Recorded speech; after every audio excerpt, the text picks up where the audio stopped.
In his days as a player, his skills graced the game. As a manager, his teams adorned it. Ladies and gentlemen, Sir Matt Busby.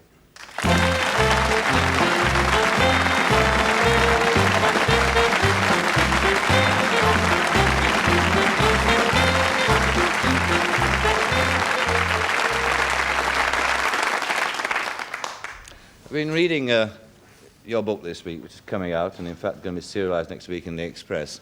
Yes. It occurred to me, reading it, that you're the most famous man in soccer in this country, and indeed, I suppose, in the world, one of the most famous men. And yet, you've always gone quietly about your business. You shun publicity in a way, don't you?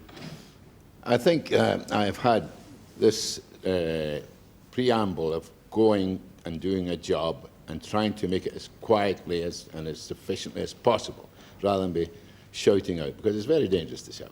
Why is it dangerous to shout out? Well, sometimes in our particular profession, being a soccer manager, every 24 hours makes you a fool.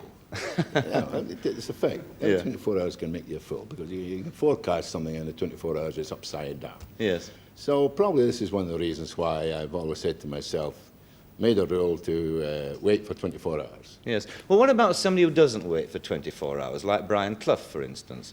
Now, there you have a complete contrast. Brian, you know, is fiery, speaks off the top of his head immediately and says things. Yeah. You as a manager, and a long-serving manager in the game, when you watch him on television, what are your feelings about him? Well, Brian Clough, I think he's been in the news a little this last week. Yes. First of all, I think he's done a marvellous job. There's a lot to admire about Brian Clough. And he's done a great job in the period of time he's been as a manager.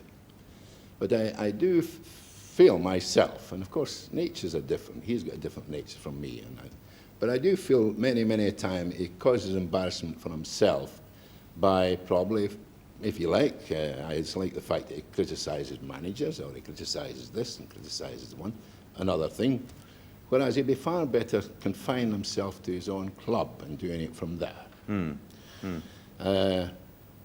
I'm sure, as we all know, he's going to Brighton this week, and I'm sure this chap has got something to offer the game. Yes. A great deal to offer the game. Yes. But as I say, it all depends on whether it's his nature, and I suppose he can talk that way about me. Yes. Not being able to talk or shout out. But I mean, you were more than a manager there, but you were the boss, weren't you, really? Well, come on, quite Matt. a lot of people said that, yeah. I always remember old Mr. Hardman was the chairman, Michael, and we're at a directors' meeting one night, and there was something cropped up, and he turned around and he says to his directors, he says, our manager has asked for our advice, and he'll please his bloody self. And that's So I don't know. well, they can't argue, of course, with the kind of success you gave United.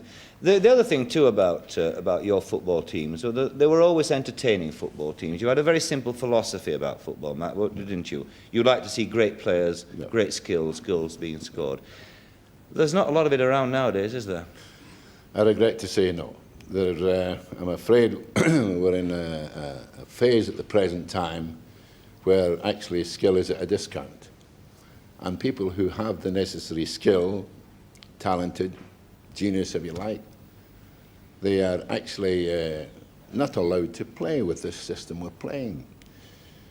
And the charm to me has gone out of the game, Michael. You know what, there was happiness in the game. It seems as though the charm has gone out of the game, because I very seldom see today a laugh on the field with players and managers and directors unless a player scores a goal. You know, there's a lack of warmth or something. Yes. Now, this probably is brought in by the fact that we have gone from the type of football we were accustomed to this defensive side of it. And it makes it grim, and of course, it probably transfers through to players and everyone else. Yes. But what about the business, though? You were talking about great players not being allowed to play. I mean, one thing that's happened in the game, of course, in recent years, has been you've had the clogger in the game, the clogger who's kicked the great player and has got away with it. It's a problem that's still with us, Matt. I mean, how do we get rid of that problem? How would you get rid of it? Well, obviously, I've never liked the cloggers type of player. They talk about ball winners and ball. I talk about ball players, not ball winners. But the only way you can possibly get rid of these people is the fact that there have to be strong action taken. The game has become such that players are all defensive-minded, and with this, obviously, if there's an outstanding player on the other side, the manager of the club playing them says, "Now, look, you've got to stop this fella." And sometimes he goes in and stops them the wrong way. And the only way you'll do that is there'll have to be... I feel, Michael, that they should be punished on the field of play. Immediately? Immediately. Yeah. I say that we talk about the sin bin in the ice hockey. And really, whether we take a tip from them or not, the only way you'll ever make clubs suffer is on the field of play. And Yes. if they were doing something that's wrong and they were sent off for 20 minutes and that type of thing, they would suddenly realise that they cannot carry on with 9 or 10 players. Yes. And it would be stopped. And I think it's the only solution. Yes. What about great players? Because you had through your hands more than most managers, I suppose. Let's pick one classic example who's a casualty of this game, Georgie Best. Yeah. He must have caused you some problems. It's caused me some problems, but it's caused me some great, some great fun and some great excitement. Talking about George, Michael, I always remember, first of all, he came as a boy, an elfin. And the first time I saw him, he was playing around with the young kids playing, and I thought, oh, gee, the good player strikes you. You don't have to look for him. He strikes you. So he was homesick and went home, and then, of course, I wrote to his father, having this in my mind, I wrote to his father if he changes his mind to come back. But anyway, leaving that, I always remember him, I was forever telling him to get married. Why don't you get a good girl and get married and settle down and everything else? So anyway, this particular time, we're going abroad and he's come back, and eventually he's met a girl, and I picked up the paper one morning and I see George Best to get married next week.